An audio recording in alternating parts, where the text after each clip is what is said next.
Hello guys, welcome to my vlog. Alright, samahan niyo ako mag-change oil tayo ng sasakyan natin. Bali, palit, change oil filter, tsaka change oil. DIY lang tayo lang ang gagawa.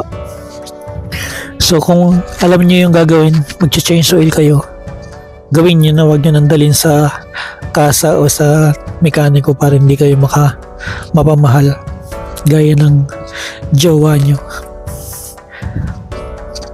Ayan, so inumpisa na natin. Sa umpisa nakita nyo naman yung mga gamit natin. Meron tayong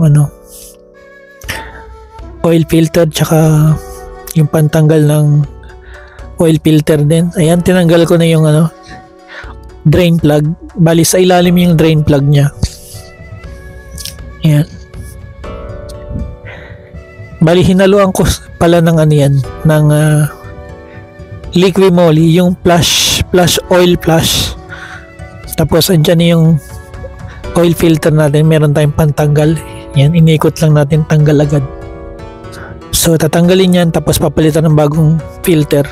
Madali lang magpalit ng oil filter tsaka change oil. DIY lang, hindi na kailangan dalhin pa sa mekaniko pa. Kung matyaga kayo, gawin nyo na, at least makakasave kayo.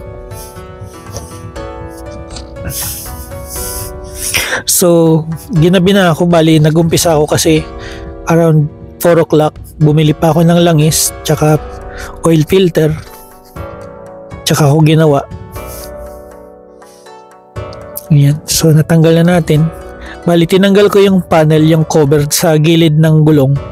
Merong merong takip, may mga 6 na clip, tatanggalin lang yun. Bali yung 3 clip na sira ko, papalitan na lang, may nabibili namang clip, mura lang yun. Yan, so pinupunasan ko, tapos lalagyan din natin ng konting langis yung nguso ng filter. Yan yung bagong filter natin, oil filter ng Nissan X-Trail T32. Yan, inikot lang. So bali standard yung clockwise pag pahigpit, counterclockwise pag paluwag.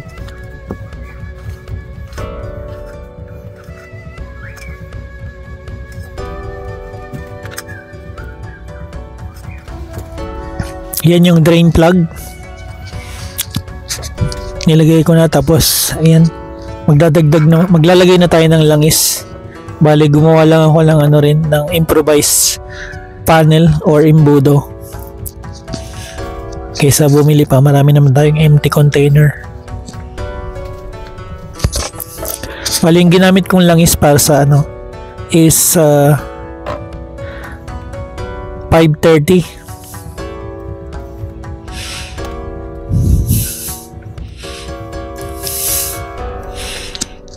Yan, nilagay na natin.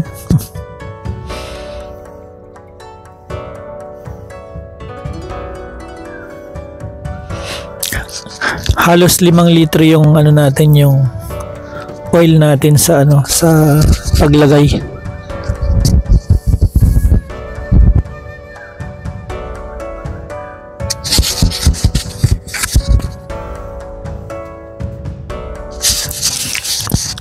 Okay, babalik na natin yung yung cover dun sa tagiliran ng gulong. Bali mayroon siyang takip dyan na ganyan. Bali pinul-turn ko sa kanan yung manubela para lumuwag, para matanggal natin yung cover na dyan sa gilid. Nandyan meron siyang clip, nakaklip lang yan. Meron siyang 6 na clip, push button lang.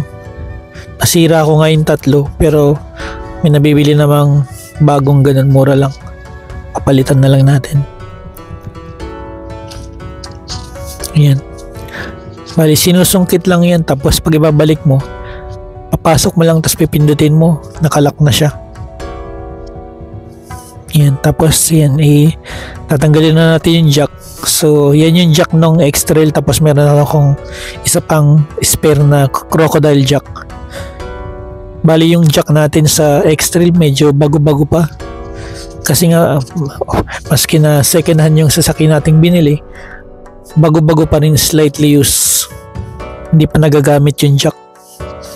Malinis, walang dumi. Hindi naman siya nilinis pero alam mo yung bagong gamit tsaka gamit na.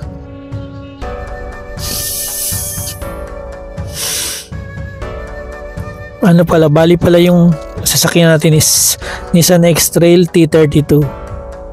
Tapos 7-seater siya pero pwede rin siyang 5-seater lang. Kung maximum load, pwede siyang maging 7-seater. Kasi gagawin ko sana ng to pang Uber, kaya lang hindi naman maganda yung Uber dito pag quiet season, kaya lugi lang. Kaya ginamit ko na lang pang service personal. Trabaho bahay, trabaho bahay.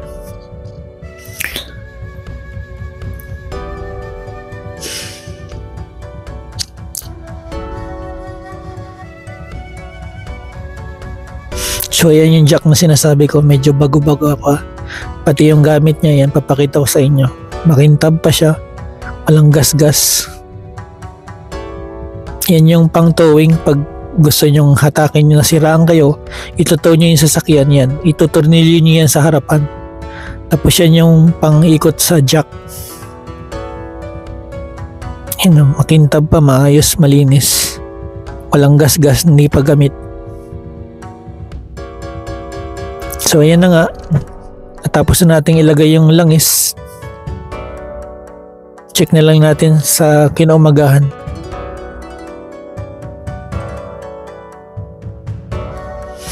Hindi naman natin man-check yan kasi hindi pa tumitining lahat, pumababa lahat yung langis. Balikan na lang natin bukas pagpasok natin bago tayo pumasok sa trabaho.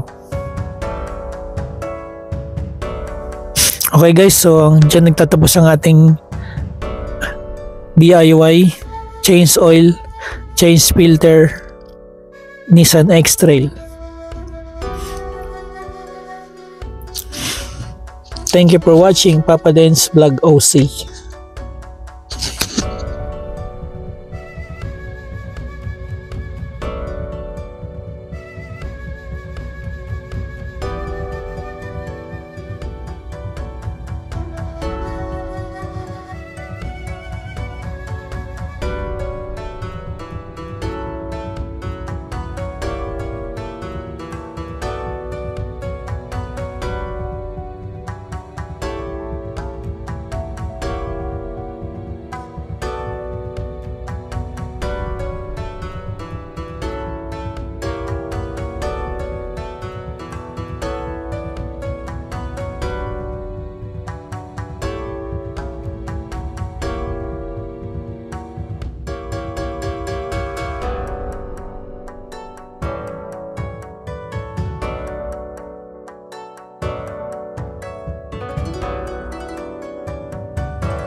Okay guys, checkin natin yung langis.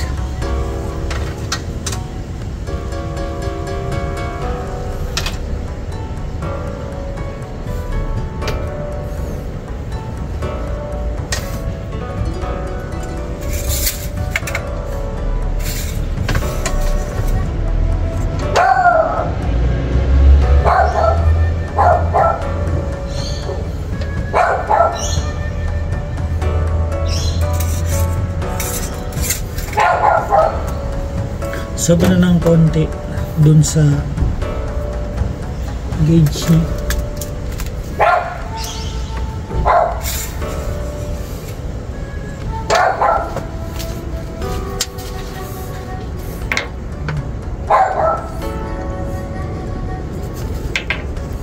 Nandito siya. Nandito yung langis niya. Dapat dyan lang sa butas. Konti lang naman.